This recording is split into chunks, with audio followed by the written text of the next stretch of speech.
Did you know that a key predictor of success in a person's life, if we were to predict it now and then follow it into the future, is if a father is present for the upbringing of his child in the home, in an intact family? Fathers teach young boys and girls so much. Yet for some reason we live in a culture that says, no, dads are dangerous for kids. They're too risky. Fathers are absent by their own choice as well. We also say that dads are unnecessary, clueless. I've worked for years with women in crisis pregnancy and the crisis pregnancy centers, and I've seen all ranges of this, from a desire to have the man present and the father choosing to be absent, to women just not trusting men. And so they push them out of the way. So we're going to discuss the great gifts fathers bring to their children. Father Tim Grumbach is here with me. He is a pastor at St. Augustine Parish in the Diocese of Los Angeles. And speaking of great dads, there's a call from Luis in New Jersey who has a couple comments about raising his own children. Please go ahead and share, Luis. Thank you so much. Well, I have two daughters. One is 9 years old, actually 10 already. Has 10 years old, and the other is 13 years old. One thing that is very, very important is when we talk about abortion, and also with them, we have clear, and we have mentioned many times, the origin of abortion is nothing else than sexual relationships, that they are premarital sexual relationships. And as a Catholics, of course, we see the Holy Family and we pray our daily rosary in family. And then we pray for those who are in under the pressure of this media, this world that shows the sex as the highest pleasure, but it really becomes a vice. It's like a sex addiction. That's everything is focus or pointing to that in the business and everything, and we talk about that with our daughters, and they see the commercials. They see, for example, and we got samples when we are driving in the highway, and we see the billboards. We go to New York, we are pretty close to Manhattan, and we go here in other billboards and highways, and they say, "Look at that! What is that woman? What it has to do with the TV that they are showing? There's nothing." You see, that's the proof, and they see that. So this is how important we keep that conversation, but not in the corrective way that don't do that because you will be like that. No, to know the difference, but in a way that they become familiar with you. They go around and they become familiar with that, and even we talk about how in the schools, unfortunately, they was taking out things about Christianism or Catholics that we are now. They cannot talk about the rights of that, and they cannot talk about life and not supporting abortion and Black Lives Matter. And with that comment that you played at the beginning of the program, with that comment that there are 1,000 children dying. Yes, 1,000 Black babies aborted every day. And Luis, thank you so much for your comments, because you are raising your daughters to know what matters most with regard to sexuality, to be able to point it out, see it in the media, on a billboard, in a movie, or in a TV show. And this is one of those moments where we have to name it and claim it in our culture. We talk about naming and claiming sins.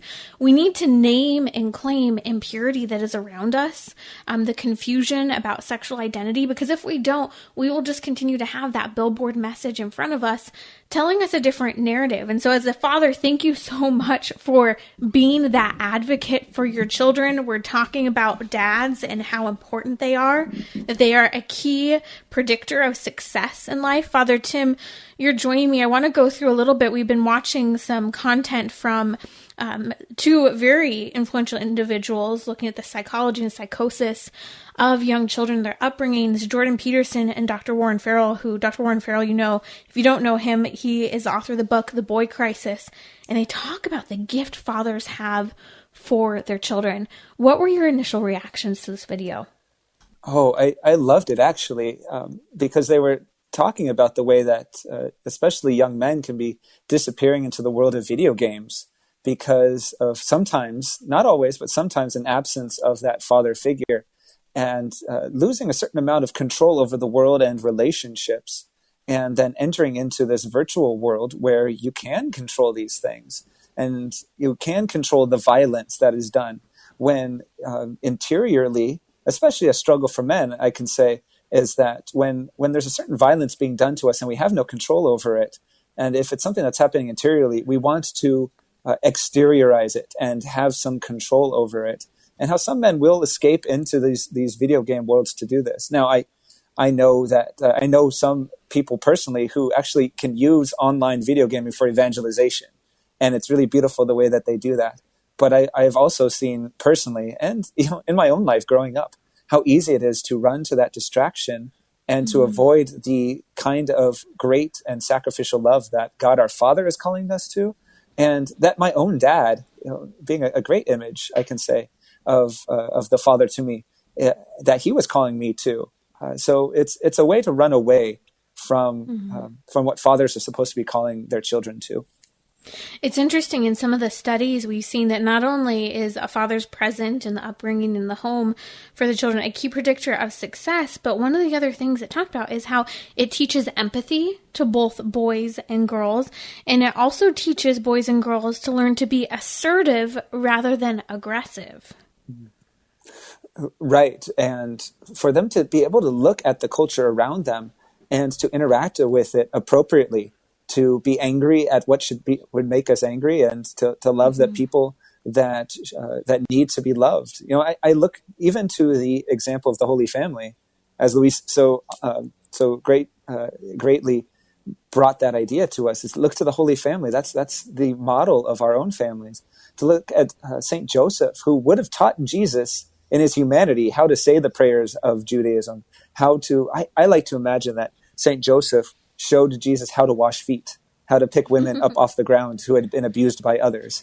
And so that, we don't I thought hear you were going to say anything pick women up. No. Wait, where are we going here, Father Tim? Yeah, this is a different kind of gospel. No. But to lift up the people who were cast down by society. I like to think that we don't hear Saint Joseph speak in the Gospels, but when we hear Jesus speak, we get to hear a certain sense Joseph's words and see Joseph's actions, and to see that it wasn't his son by blood, but that made him no less his son in that culture and in ours. And so I've got a dear friend who has been just really, really an awesome example right now of fatherhood, especially here in Los Angeles, like specifically here in Los Angeles, with a lot of people saying, we need to get out of LA. We need to get out of Southern California. And he's like, no, I want my kids here. I want them to see the mess that this place is, and that they have a role in evangelizing Los Angeles, in loving the people who can't care for themselves, of seeing the mess and knowing that they have a role to play in the midst of that. And that's an amazing thing for a father to do. And could you imagine his kids not having an example like that and saying, it's time to run away when things get messy, but to have a father who says, no, we're staying. It's not going to be easy, but we're going to stay, and I'm going to be here to provide and to protect you. And I just love that example of fatherhood. And I learned so much as a spiritual father by watching the dads that I do ministry with. It's amazing. I want to talk about that a little bit, but I do have to say before we go there, I fully respect and appreciate where people are at with regard to needing to leave particular communities, leave California. I mean, the school system, the cost of living, the taxes, are next to impossible for parents to actually be present to their kids. So if you have the capability to have a balanced home life and bring your children up and stay in California, and as some might say, fight, that's great. But I think what's important about this father that you're speaking of, who's choosing to stay in California and expose his kids to the culture, is he's teaching them temperance. He's teaching them risk taking. He's teaching them to go out into the missionary field. And that's very important, whether you're in a risky area or a less risky area. And this is something that's so important that fathers can teach. They teach children, things such as delayed gratification. They teach kids how to control themselves. This is something, there's studies done on rats, and there's studies done on humans, and that a father taking those risks of playing with a kid in terms of, tossing them about, throwing them up in the air, not catching them and letting them land on the bed. The kid learns unconditional love. The child learns that there's a certain level of risk, but I'm safe in the arms of my father. Those kids are learning that from their parents. But when the dad's not there, and we're seeing, for example, that lifespan can actually be predicted specifically for boys to be up to 40% shorter because their father isn't present. Wow. Yeah, the father showing the son how to live, right? And you're right. It depends on every family's situation about whether or not they can stay or whether or not they need to move. My friend, he is a man of great prayer, and he has heard God say over and over again, "No, you need to stay here." But certainly, people have heard God say, "Okay, it's time to move on. It's time to go and evangelize somewhere else, to raise your family somewhere else." And so it's always about listening to God first. And so that's another thing that's so important for fathers in the house, is to be men of prayer. And, always looking at St. Joseph, who was obviously a man of deep prayer, who could discern in his dreams what was, something that was just his imagination or something that was actually God speaking to him. But also recognizing that St. Joseph was not the most holy man in the Holy Family. He was not the holiest person in the Holy Family, I should say. And that God still gave him a certain headship and leadership in the Holy Family, so that fathers don't need to be afraid to be leaders in their family, but they have to be men of prayer. You cannot be a father and not be a man of prayer, because then you'll just be making all the decisions by yourself, and that's one of the most frightening things I know for fathers to do.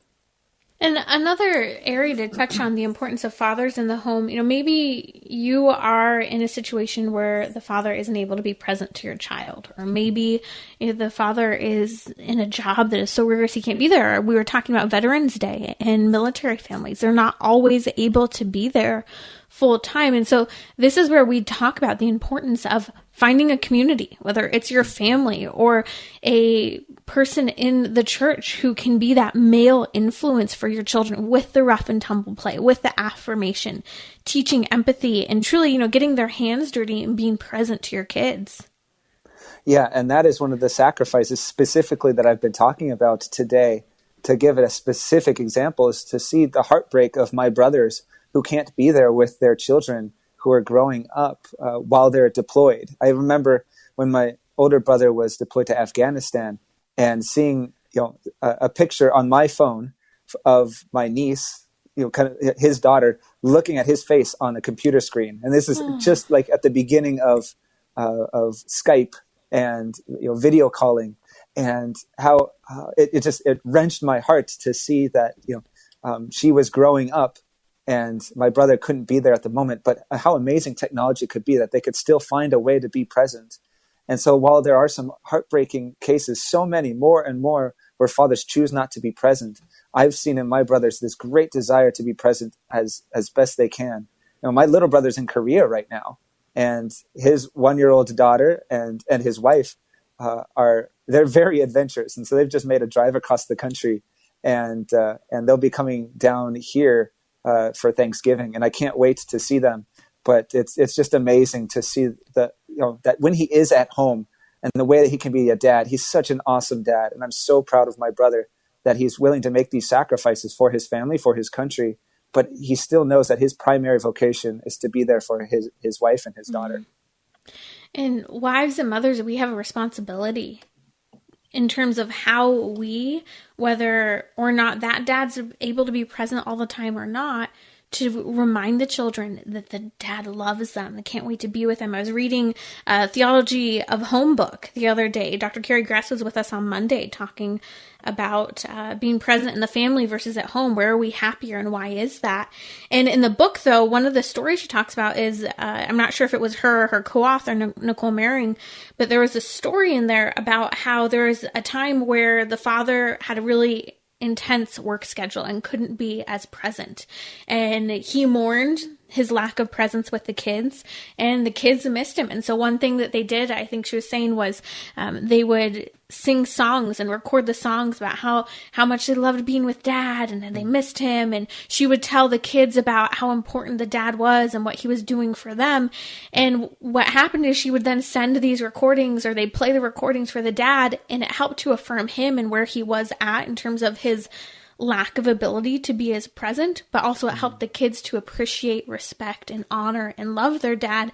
And that's something I think us as women need to learn as well, when we live in a culture that is so anti-man in the home and treats him like the buffoon. Mm-hmm. Right. And you see it all over TV and all over movies. How often you get to see a story about a good dad who's as present as he can possibly be, maybe not perfect, but it's over and over again. It's these buffoons and these morons.